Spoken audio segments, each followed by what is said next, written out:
Hi guys, welcome back to another video. On this video, I'm going to be talking about using sales funnels versus native Facebook lead forms for your Facebook ads.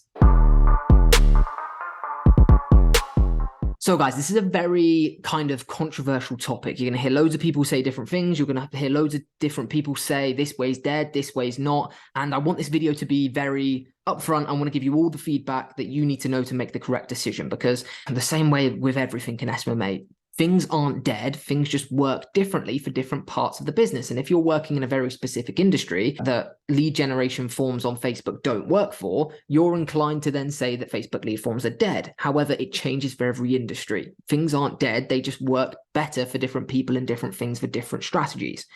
So historically, the rhetoric around sales funnels or landing pages versus Facebook lead forms that are the native, forms on Facebook where people can fill in their lead information without going off of Facebook. Sales funnels historically have been known to bring in less leads, but the quality of the leads have been better, and vice versa. When you're using Facebook lead forms, you get more leads through, but the quality of those leads aren't as good because people forget that they've filled it in. You can fill them in very quickly. You don't have to leave Facebook to do so. It automatically populates the forms. And people forget that they filled in the form. So when the client or your team contact those leads, they're like, I don't remember who you are. Like, why are you contacting me? Which is obviously not what you want. But in 2023, the native Facebook lead forms have changed very significantly. You can now add multiple choice drop-down menus. You can now qualify the leads that you're bringing in order to only make a lead come through if they've, hit certain criteria. For example, if you're doing B2B native Facebook forms, you could say, right, what's your annual revenue? Where are you located? And unless they say they're based in London and they earn over £100,000 a year, then that lead isn't going to come through to you. So you're not even going to get the lead, and that's not even going to qualify as a lead, which is super useful. And that's going to be how you're going to increase the quality of your leads. That will naturally, the more sections that you add on your form, decrease the number of leads that come through, but you should be going after quality rather than quantity anyway. So that's kind of where historically we've been in terms of sales funnels versus lead forms and where we're currently at now. But I want to, in this video, go through the positive and negatives of sales funnels and the positive and negatives of native Facebook lead forms. So the positives of, so I'm looking down here because I want to make sure I get everything in. So the positive of sales funnels is you have more information on there. You can add testimonial videos, you can add written testimonials, you can have frequently asked questions, you can have before and after images, you can have a VSL, you can, you have more control over the content that they're seeing before they make a decision. And that content is going to be very helpful to make someone make a decision, and also pre-qualify them and get them in the correct frame of mind before you contact them, in comparison to a lead form where you don't get a lot of that information in there, or you can't get as much. You can also get your brand across better. So if you're working with a really high-end dentist, sending these leads to the website that they've spent 25, 30 grand on is going to be able to elevate their brand a hell of a lot better than if you're just doing a lead form, which all other dentists are doing. So it helps your brand recognition. It helps you elevate the brand of the business that you're running the ads for. And it just helps grow the brand a lot better. Social proof. And there's extra steps in there in order to increase the quality. So the whole reason why the quality is low on Facebook lead forms, which I mentioned just a second ago, is because it's very instant. They're pre-populated boxes, unless you're doing the qualification stuff. But if you're taking traffic off of Facebook, they're then waiting for the page to load. They then got to read the sales funnel. They've then got to click a button, enter the lead information, potentially submit images, etc. That's more jumps that you're making that lead go through, that therefore is going to increase the quality of the leads, because those people that can't be bothered to jump through all of those hoops would have fallen off and not submitted their information. Hence why you get less leads, but the quality of them increases because the people that have submitted, they've jumped through so many hoops that they're more likely to see through, picking up the phone, booking a consultation, or coming in for an appointment.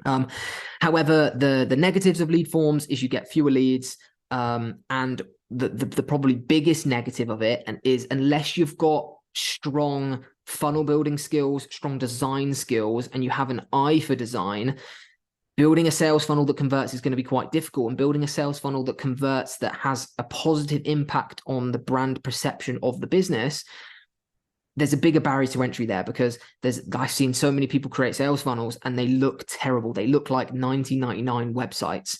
You know, there's block imagery. It doesn't flow very well. They don't know how to structure it. There's fonts, different sizes. There's different fonts for primary and secondary. The brand colors don't match up. They're really, you know, using really highlight bright colors, and it just looks a mess. And if you're working with a high-end brand and you're producing sales funnels like that doesn't match that brand or that brand kit, that's a big problem. So the barrier to entry for a sales funnel is a lot higher, because you need those design skills and you need that sales funnel knowledge of how to structure a high converting sales funnel, which you can learn very easily. It's a skill that you can 100% learn. We teach it in the academy.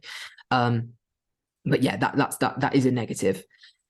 Moving on to the native Facebook forms, the positive of these is you get more leads. You can now qualify them, which is a massive benefit. Nothing that you can't do with a sales funnel though. And potentially you have more trust on the native Facebook form.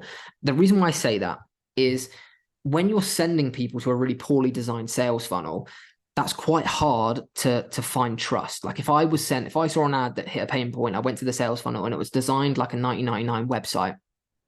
Images designed really badly, spelling mistakes on there. It was designed by someone and structured by someone who didn't know what they were doing. I would instantly lose trust in that brand. Not only that, going through a go high level sequence where you're getting a text from a miscellaneous mobile number. For some people, not all people, otherwise we wouldn't use it for all of our clients, which we do.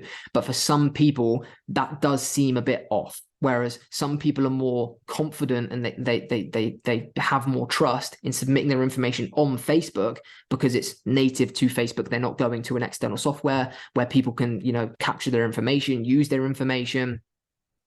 Especially on like buying funnels, etc., because people are just naturally sketchy about online ads currently.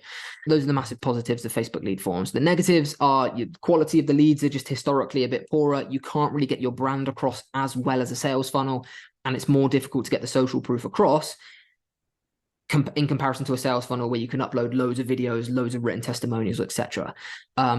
So yeah, that kind of gives a roundup of the positive negatives of both. If you're asking me what Tom and I use, it changes for each industry, but for 95% of the clients we work with, we use a sales funnel. We always build a sales funnel no matter what. However, every client that we do work with, we do split test both, because certain industries like facial aesthetics or day spas to a point, sending the traffic directly to an Instagram message can be more beneficial. And we've seen this with a few clients where some clients that just can't manage the leads that are coming through on Go High Level because they just can't get their head around it. And they've got someone that knows how to manage the Instagram account.